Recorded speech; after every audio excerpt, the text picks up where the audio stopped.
You know what I think is going on with my hair? I think it's gotten long enough that it's like weighing itself down and it's less liable to wave. I think that that's why it's been so straight lately. I wish I could get a haircut. Maybe I'll get Julia to cut my hair. Hey y'all, so today is a straightforward review. I was very fortunate to receive the Urban Decay Stoned Vibes palette as a piece of PR. Urban Decay sent it along for me to do with what I will, and this is what I will. It arrived a little bit late because I had moved and there was a debacle with my address, so I know that this isn't going to be like the first review on the scene. It's actually kind of passé at this point, but I don't mind that because I also have taken my time since there was no urgency.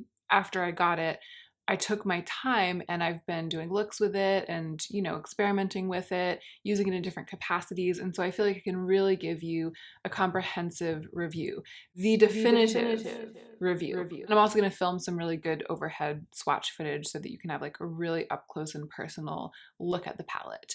If this is your first time clicking on one of my videos, welcome. I'm so glad you're here. I love reviewing makeup as much as the next person here on YouTube, but I'm pretty serious about not promoting overspending on my channel. I try to keep a balance in my life and I try to make sure that I'm sharing the struggle to keep that balance with you, because I think that balance is important, especially for people who love beautiful things and can easily get carried away. If that sounds good to you, I hope you'll go ahead and subscribe to my channel. Now let's get into the meat of this video. So I'm continuing with my tried and true strategy for focused single product reviews, which is to make a list of all of the questions that I myself had about the product before I actually saw it, presumably the questions that you will be having if you've never seen it in person and if you've been thinking about it and clicking around looking at pictures and videos and trying to get a sense. I've made a list of those questions, and I hope that by going through and answering those questions articulately with words and images, I can give you the most robust sense of what the deal is with this makeup product. I'm going to tell you the questions right now so you know what to expect out of this video. I have two questions that are just basic info. The first one is, what's up with this unusual formula? I think that that's kind of like the question that was on everybody's lips leading up to the launch of this palette.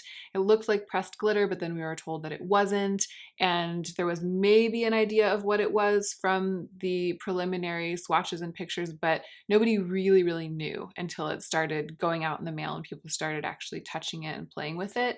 So that was a big question for me. So I'm going to answer that question. And then the other question that's just basic info is, how do the shadows actually look in real life when they're swatched, as opposed to the promo pictures from Urban Decay? Because over the past couple years, I feel like they've developed a pretty bad track record of giving a sense of what the palettes that they're releasing actually look like in their promo photos. A lot of the promo photos have looked really different and in most cases much worse than the actual palettes that have been made. So after I get those questions out of the way, I'm going to move on to the more practical questions of use. And to me, the first question in this group is, are the matte shadows okay? Like, how do they perform? They're kind of like the utilitarian shadows in this palette. So are they holding up? Like, are they gonna work for you? And then we move into kind of like how the palette functions as a piece of makeup. So the next question is, what kind of looks does the palette encourage? What kind of looks did I end up making since I've been using it for several days in a row now? And when I'm making those looks, does the palette have what I want? Like, does it have what I need in practice? When I'm mid-look and I'm reaching for something, is it there for me? Does the palette feel innovative or unique to me? Like, is it sort of impressing me or impressing anything upon me? And then lastly, do I like it overall? And would I buy it with my own money if it were taken away from me? So starting with the basic info, question number one, what is the formula? What's going on with it? So by the time the palette arrived to me, I hadn't actually I don't think I watched anyone do like a dedicated review of this, but I had examined the pictures closely enough and I'd heard people talking about it here and there enough to know that it's not pans of pressed glitter. It's not like the ColourPop pressed glitters, which are just pieces of glitter suspended in a kind of adhesive that doesn't entirely dry down. It's not that. It is eyeshadow, but it's like different eyeshadow formulas mixed together incompletely. So if you imagine taking like a metallic eyeshadow and then an iridescent eyeshadow of a completely different color, and then maybe like a third eyeshadow, like another metallic eyeshadow of a darker color than the first one. And if you were to like scrape them all out of their pans and put them into a little bowl and mix them together, you could mix and mix and mix until the three ingredients had become completely integrated and just blended into one new color. Or you could stop before they're completely mixed together, leaving like big chunks of the various shades to stand alone as chunks, and then take that kind of half mixed formula and press it into another pan. And if you looked at that pan, you would see different textures and different chunks standing apart from each other. You would be able to see that the mixing hadn't been completed. And that's what this is. So I have seen that kind of formula before because it's in the Huda Beauty New Nudes palette. I feel like that was when it really hit at least like the Western market. And I have the alter ego version of that palette, the Daydream palette, and they imitated it in there. And I really love those eyeshadows because the iridescent white mix in shadow gives a really beautiful shine on the eyes because it hasn't been totally integrated into the metallics. And so it's like the pigment hasn't affected the shininess of it. And there's something about that that I feel like it works, like it goes well. It makes what would be just a mostly shiny eyeshadow very, very shiny. So I was expecting that from this. I was expecting to like it, but I wasn't expecting to be surprised by it or wowed by it. I didn't know that there was going to be another factor. There is, in fact, another factor that has made me even more surprised by these and more wowed by them than I expected to be, and that is that they have more glitter in them than those shadows from the Daydream palette. I don't know about the New Nudes palette, but the other shadows that I've tried, I think that I've also tried one from a K-beauty brand. So I've had my hands on that kind of shadow a couple of times, but the ones I've tried haven't been glittery in addition to being kind of really textured and shiny.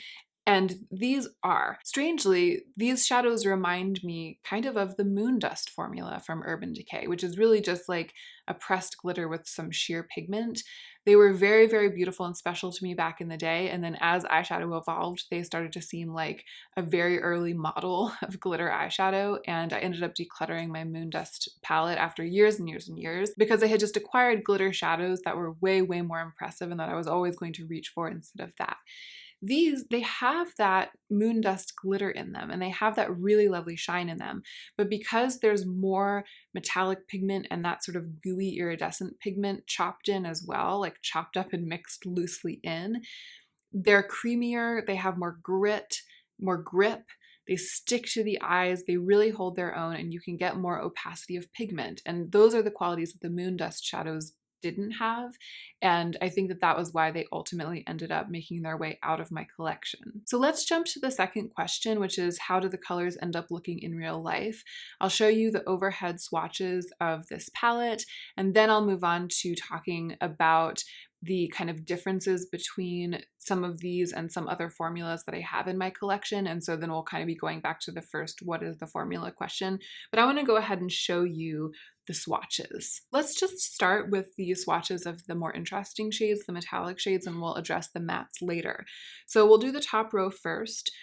Jade looks really promising in the pan, and it actually looks kind of deep, almost like a forest green in the pan, but it swatches much, much lighter than it looks in the pan. It kind of swatches like a Kelly green.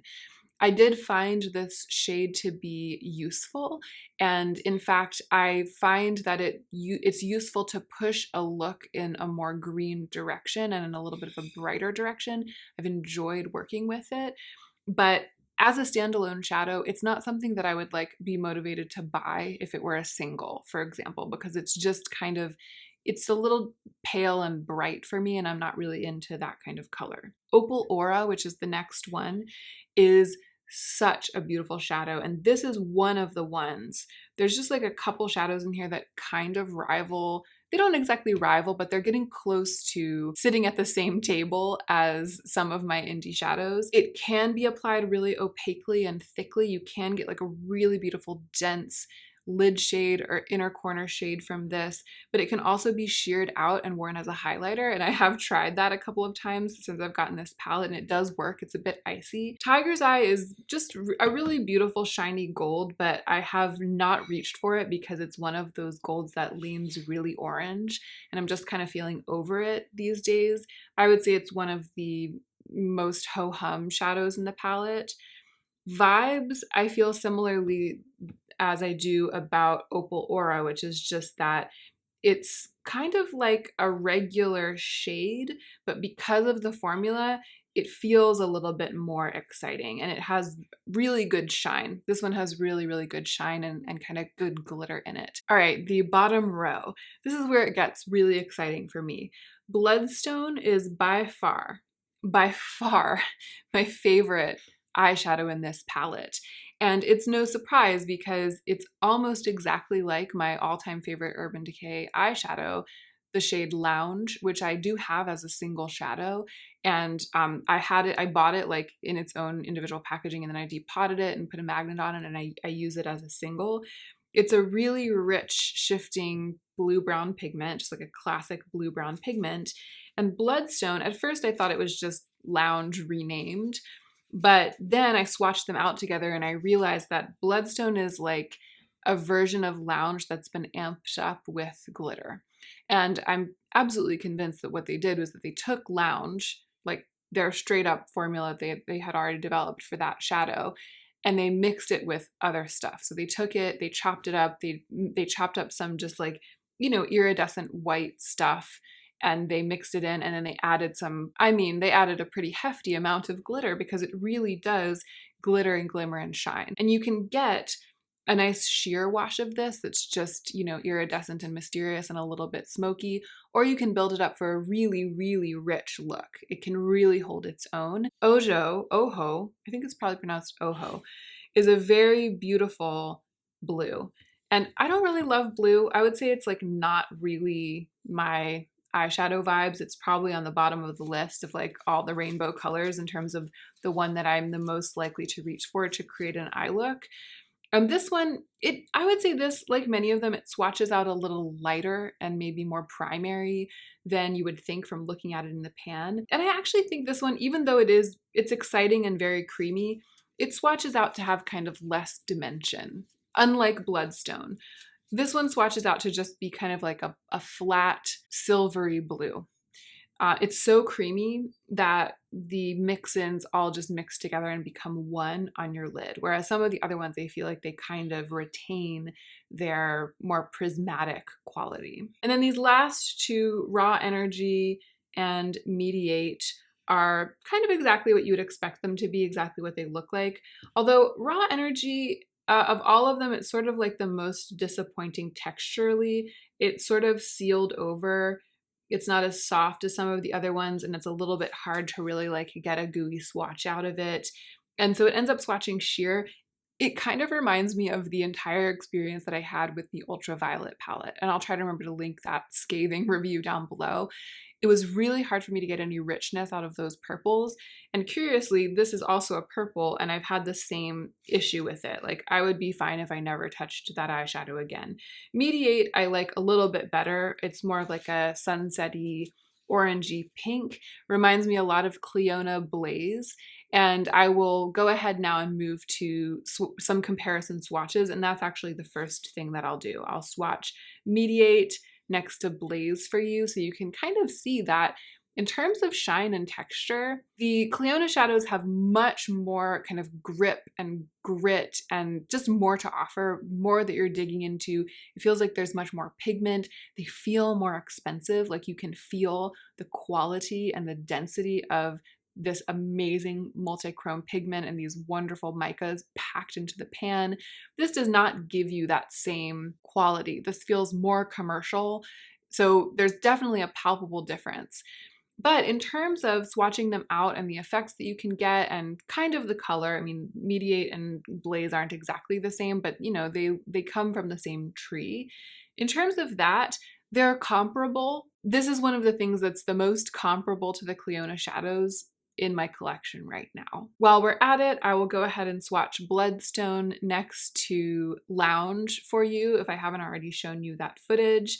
And then I'm going to go ahead and swatch Opal Aura next to JD Glow's Unexpected, because I think that they do have a lot in common, and you'll be able to see that Unexpected, it's just amped up. I mean, it's 100% doing the most in a way that this one really isn't and can't, but you can see that this is like the Urban Decay version of that kind of thing. It's almost like that was what they were trying to do, and this was as far as they could take it. Overall, the answer to the question of what these shadows look like when they're swatched out in real life, to me, is that they just look lighter. The palette looks kind of like light and a little bit pale and washed out compared to maybe what I was expecting, not just from the pans, but from the way that the packaging looks. I was hoping for something a little bit richer and more jewel toned, and I feel like they ended up being kind of like a ghostly version of jewel tones. Jewel tones are dark, right? It's like the jewel tone of blue is sapphire. And sapphire is like a rich, deep blue. And the blue that's in here isn't actually that rich and deep. It's more of like a mid, like a princess blue or like a cerulean blue. And the same is true of jade, for example. The shadow is actually called jade, but jade is like a rich, deep green in the realm of colors that are jewel toned colors that are named after gems. Like jade, actual jade, can be this light green in real life. But I feel like when you're talking about jewel tones and you're like, she's wearing a jade colored gown, you're talking about like a richer, deep, almost like leaning towards emerald. And this is definitely like that lighter, more washed out jade color. I would even say that the same is true of Tiger's Eye. I think of Tiger's Eye as being like this, like having really deep browns mixed with gold, almost swirling into like black, really rich and smoky. Whereas this swatches out to be like, honestly, like a pale shimmery orange gold, like a very pale copper. So I feel like with every one of these shadows, they had the option to lean into like the rockiness and richness and smokiness of gemstones, like the earthiness of stones, or to go for the kind of like shined up, like polished acetate faux jewel, like Claire's jewelry kind of version of gemstones. And the second thing is what they did. And I actually think that that's the way in which this palette disappointed me the most. I would have loved to see it grounded in richer, deeper shades, something a little bit more daring, a little bit more smoky. But the other half of the answer to that question of how the shadows look in real life is that if you can get over the disappointment of them not being that like rich, deep, dark, kind of grungy, like get over the disappointment of them not really lending themselves to grungy looks, then you can appreciate the fact that they're actually really quite beautiful. The level of shine impressed me as a real shine lover. The integration of the glitter really impressed me as a lover of texture. I was worried that this palette was going to promise texture with its advertising and then not deliver it, that they would just swatch out to be like slick, plain metallics. But and some of them do, like again, the dark blue one, I feel like kind of loses its edge when it's applied, when it's swatched. This is just to say that it doesn't offer nothing. Like I had very low expectations because the last palette that Urban Decay sent me for a review disappointed me so completely. And there were shades in that palette that promised like texture and glimmer and glitter and like, remember that one that it looked like it was going to be Bloodstone? Like it looked like it in the pan. And then it swatched like the sheerest, palest topper you've ever seen. It was so sheer and pale that you couldn't even get a sense of the duochrome shift in it. So this palette smashed through my very, very low expectations in terms of how it swatches out. So let's move on to talking about this palette in practice, in use, and we'll start by talking about the matte shades. So I'll roll some footage of the 4 mattes swatched out. The swatches of these mattes are extremely boring, like they really don't excite me. The colors don't particularly excite me. But I will say that in use, they are great. They blend well, they suit the other shades in the palette, they work well together with them, and I have actually ended up leaning on those mattes more than I expected to every time I've built a look with this palette. I don't like what the mattes do to the palette overall. I just feel like it would be much more exciting. It would really like give me a tingle in my loins if it was just an 8-pan palette of these special shades, and then I could go and pair it with other eyeshadow palettes and I could pick my own mattes. I think that if I were doing that, I would be getting darker looks because I would be mixing it with deeper blacks and browns and grunging it up, and I would probably really, really love those looks. They would be more to my taste. So that would probably be the formation that would have suited me the best of this idea. But because there are mattes here, it's clearly trying to be a standalone palette. Those mattes are supposed to be the thing that allows you to build an entire look with this. And because that's the way that the palette is built, and that's obviously what was intended, I've been trying to do that. I've been using it that way. I've resisted the temptation to dip into my black and brown auxiliary shadows when building looks with this, because I kind of wanted to know how useful the mattes would be in terms of the look that you end up with. So we're getting into the second question when it comes to use. What kind of looks does this palette encourage? And to me, the answer to that lies in what the mattes do and what they don't do. So first I'll tell you what they do, what they do.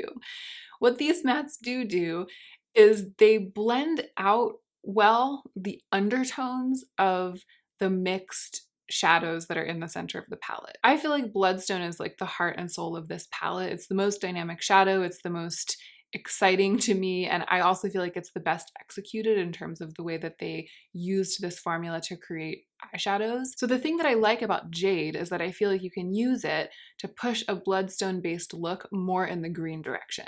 Bloodstone has like a rich ruddy base, and it also has this kind of like rich creamy greeny blue pigment mixed into it. So you can make a look with Bloodstone that's more green, and you can also make one that's more blue, and you can also make one that's kind of more just like rusty and only has that greeny blue pigment as like a slight shift when it catches the light in a certain direction. And I've done all three kinds of looks with this palette. The look that I had on my eyes, I think in my most recent video, what was it? The new makeup releases video, that was the more like straight up rusty look. And for that, I used Hexed, which is this rust colored matte. It's basically the matte version of the base, the brown red base of the shifting shadow that is Bloodstone. So if you use Bloodstone and then go in with Hexed, it's like you're pulling more of that reddish aspect out of the shiny shadow. If you add Jade into the look like I did today, I actually started with Jade all over my lid, then I packed in some of Bloodstone, and then I went in with Hexed to build it around the edges. If you do that, you're taking that look and you're pushing it more in the green direction. You can end up with something like what I have on my eyes. It's definitely a green leaning look, but it still has that red quality around the edges. And that's partly due to Bloodstone, but also due to the use of Hex. You can also take Oho, the blue one, and push this look in a blue direction. It doesn't exactly deepen it because that blue, again, isn't as deep as it looks in the pan, but it does just change the shade. So it wouldn't be any deeper than this look, but it would just be more blue and less green. And I also found myself for that reaching into the other deeper matte, which is Third Eye. It's like a plum color. Sorry, I've gotten a little bit off topic. I was trying to talk about what the mattes do, but I think that you can kind of get a sense of what I'm trying to explain. Hexed will take one of these shadows and like move it in a ruddier direction, like I have on my eyes today. Third Eye will take any of these shadows and move the look in a little bit of a more purple direction, almost like a more bruisey purple direction. So it's like a smoky, cool tone, but not smoky in that it's dark, just smoky in that it's kind of like gray, like a pale sort of smoggy purpley gray around the edges. I have found I guess it's just like a bone colored matte. I have actually found it to be more useful than I expected it to be. back when I first started learning how to do eyeshadow, I used to use bone colored mats all the time to blend my shadows up towards my brows, you know, just the way that Jaclyn Hill taught us all to do. I used to feel like I couldn't do an eye look without it. Like I just needed it to blend the edges, to get a smooth blend, to get a flawless blend. I had to like blend out to a bone colored matte. And of course that's because I'm very pale. So for me, it's my like skin toned matte that I was blending out. So it's not specific to bone color. It's just like I felt like I had to have the color that would blend the eyeshadow out into my skin tone. Then I started using eyeshadow more creatively, just kind of blending stuff out, using glitter, using like overlays of shimmer to get that blend around the brow bone. And I just haven't reached for, yeah, it's like been forever since I've felt like I needed to blend it out with a bone colored matte. But because Good Karma is here in this palette, and because I was testing with the mattes, so I was using more mattes than I usually use, I found it useful. I found it useful for just fading the shadows out towards my brows and kind of like out around the edges, because I have been not wanting to reach outside of this palette for the other tools that I usually use for that. So it's actually kind of nice. Again, I'm not doing a lot of peachy. I'm kind of over peachy and orangey looks right now, so I haven't actually used Antidote, which is the other shadow, the fourth matte. But I imagine that it would have much the same effect. You could get a slightly peachier look, a warmer look out of any of these shadows if you used Antidote as your crease or transition shade. Some people can use it to like blend shadows out around the edges. I think that the mattes are super boring. I think that they drag down the overall aesthetic of the palette, but they are undeniably useful, and they undeniably do give you control over kind of like the tone of your look. It's like an Instagram filter. I feel like you can switch out these mattes and it's like switching out an Instagram filter for the look that you would get if you're basing the look in one of the shimmers. So that's what the mattes do. What do they not do?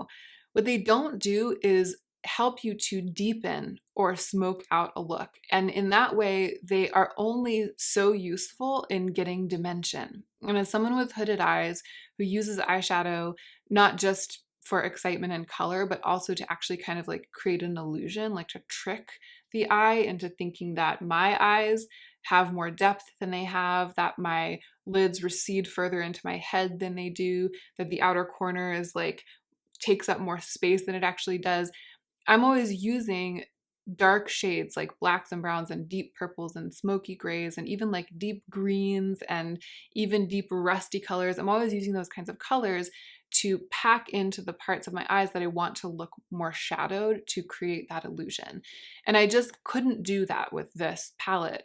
The palette doesn't really do much in terms of helping me enhance or change the shape of my eye.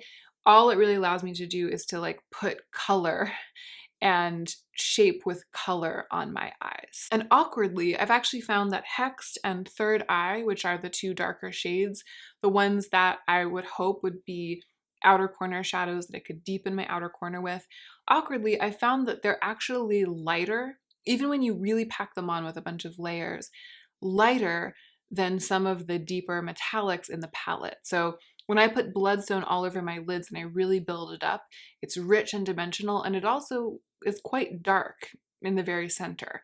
And if I try to use Hexed, which is the matte that kind of matches it, if I try to use that in my outer corner, it'll end up that my outer corner and like the smoked out part of the look around the edges is lighter than the center of my lid where the spotlight shadow is, like the star of the show, the lid shade. And that's actually fine. Like it's kind of actually what's going on today. I have jade more in the inner part of the eye and it's lighter in color. You know what I mean? It's lighter and brighter, which is totally fine. Getting towards the center of my eye, I've packed some of Bloodstone so it gets a little darker. And then I blended it all out around the edges with Hexed, and it just is pretty pale. And so there isn't this sense of like moving from light to dark and like a creation of a curvature on the eye. There's just a sense of the colors on my lids kind of blending out, sort of fading out to nothing or fading out into the rest of my face. And again, it looks fine. Like it's a pretty look. It's fun. It's very beetle wing. It's very, very blue-brown pigment, very scarab beetle feeling or June bug feeling. And I really do like it. It's just not the kind of look that I that I tend to do when I want to feel like I'm at my full powers. I would need a darker brown or a black. Or I would have liked to see hexed 5 shades darker, like a really, really rich, deep reddish brown that would be darker than bloodstone at its darkest, and that I could really use to create that dimension. That's just what I want out of a single use palette. At the very least, I would have liked one of them to be darker. I feel like Third Eye and Hexed, the 2 deepening shades, are the same level of saturation and darkness. It's like if you took a black and white picture of them, they would look the same. And I would like one to be almost black. Like if Third Eye were a really, really blackened plum, super dark, that I could use to stick in the corner of my eye and really create that dimension, like that line on the lash line, then that would be great. I feel like that would like double or triple the palette's usefulness, or the level of excitement that I feel about it for me personally, for my tastes. If you are the kind of makeup user who never ever uses black, doesn't really use dark brown, you really just use like washes of color, and the darkest shade in the palette doesn't really need to be dark for you, then this won't be an issue for you. I think that this palette was designed with that kind of makeup user in mind. So what kind of looks does it encourage? It encourages looks like the one that I have on, which it's like, you know, dimensional, iridescent, kind of rich and mysterious, a little bit grungy, but like a pale version. Again, like a version of a grungy eye look that sits kind of on the surface and doesn't go all the way down into the basement. It's like up on the 2nd floor in the den feeling itself, but it's not like earthy, and that's what I was kind of hoping for because of the inspiration, you know what I mean? Like gemstones, mines, earthiness, grittiness, but it's sort of like a polished up and sanitized version of that theme. Undeniably, too, it implies or inspires glittery, shiny looks. Like it is a very, very, I think to me, because I almost always wear something like that, it doesn't feel super amped up. But I imagine that for some people, this will be like the most amped up or like the fanciest eyeshadow that they have in their collection. I would say ultimately it's like a washed out grunge, almost like a faded, shiny grunge look. Second to last question, does it feel innovative or unique to me? And actually, yeah, like it actually does. I think that this formula is something that I haven't come across. It doesn't feel like way better than anything. Like in terms of my measure of excitement has to do with like texture and grit and glitter and shifting of the shades and all that stuff. It doesn't excite me to the level of the Cliona multichromes and the glitter multichromes, for example, or the JD Glow Galaxy shades. And then the palette as a whole with these kind of like washed out deepening shades that gives you that sort of semi-grungy, it's almost like they're a little bit grungy in terms of color, but they're not grungy in terms of like the depth that they provide. The fact that they've composed the palette that way and the looks that I end up getting from it, yeah, it's something different for me, and I've been ending up looking different than I usually look and having different eye looks on than I usually have ever since I started playing with this palette. And I feel like that's saying something. Do I like it overall? I mean, yeah, like I do. I was really kind of not here for the whole, I'm sort of not here for just like all of the stuff. Like I prefer like Pat McGrath packaging and like Natasha Denona packaging and the theming. I just prefer the sort of more polished and sophisticated theming. So even though this is like really sparkly, like it does look really fun and textured, I always feel about this kind of thing like I've borrowed it from someone else's makeup collection. Like it doesn't really feel like mine. And if I was not on YouTube and I didn't receive PR and I wasn't sort of allowing myself to just relax into this new phase of my life in which it's perfectly understandable that I would like have a bit of excess much of the time of this kind of thing because it's just part of the work that I'm doing. If that wasn't the case, I wouldn't want this because it just doesn't feel like me. If I was trying to keep like an edited makeup collection of just like Hannah's stuff that's perfect for me and that fits me exactly and that was like a reflection of my identity. If I was trying to do that, this wouldn't be in it because I just don't really like it. But because that's not what I'm doing, because I'm trying to like let down those walls a little bit and just let myself play and just let myself be and let my life unfold the way that it's unfolding, I like it. Like, I like using it. I like the looks that I've gotten with it. Again, I do think that it's probably refreshing for me in a way to not be always going in and like vamping out and smoking out the outer corners of my eyes. And this palette doesn't let me do that if I'm sticking to using just it. And so in spite of myself, I do like it. I think that actually the most accurate phrasing would be to say, I don't hate it. I'm not mad at it. Like, like that's really, this is the quintessential of that. It's like, I wouldn't buy it. And now we're getting to the very last question. I absolutely would not buy this. And if you kind of identify with my general aesthetic and the things that I like, and not just like the things I like to put on my eyes, but the actual objects that I like, I really do not recommend this palette. I'm not saying that it's so interesting and innovative and like mind-blowing that it's worth it to like have this object even if you don't really vibe with this in order to get the looks that you'll get with this.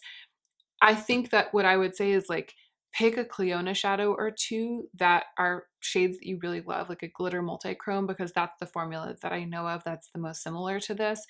Pick a couple of those and then grab a matte or two, sort of like a dusky but only mid pigmented matte or two from your singles or from another palette, and then just go ham and build all the same looks that you would ever be able to get with this, but they'll be like more tailored to you and a little bit more intense and, more exciting. Like if you're into the looks, then that's what I would say. But if you really do love the whole vibe, the stoned vibes thing, if you really like the Urban Decay packaging, if this is the kind of thing that suits you exactly and it's like a reflection of your artistic identity and your makeup identity, it's a good palette. It's the kind of thing that I could see myself like in another lifetime or in another universe panning and like using up completely. And I think it could definitely be someone's one and only like party palette or like one and only exciting eyeshadow palette. If you had like, I don't know, like a little quad, like a little Charlotte Tilbury quad for your everyday looks, and then you were looking for one other eyeshadow palette to like really be like your fun playtime amping up eyeshadow looks, but you're not a person who works with black or dark browns ever, then this would be it. It kind of fills an interesting potential gap in some makeup collections that I could imagine. And that's it. I hope that that has been helpful. I hope that me answering my questions about this palette have answered some, if not all, of your questions about it.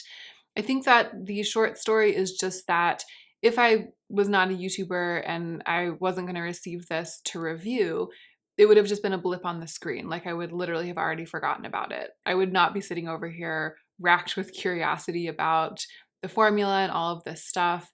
I would just be moving on. I have a lot of beautiful eyeshadow that I can make beautiful looks with.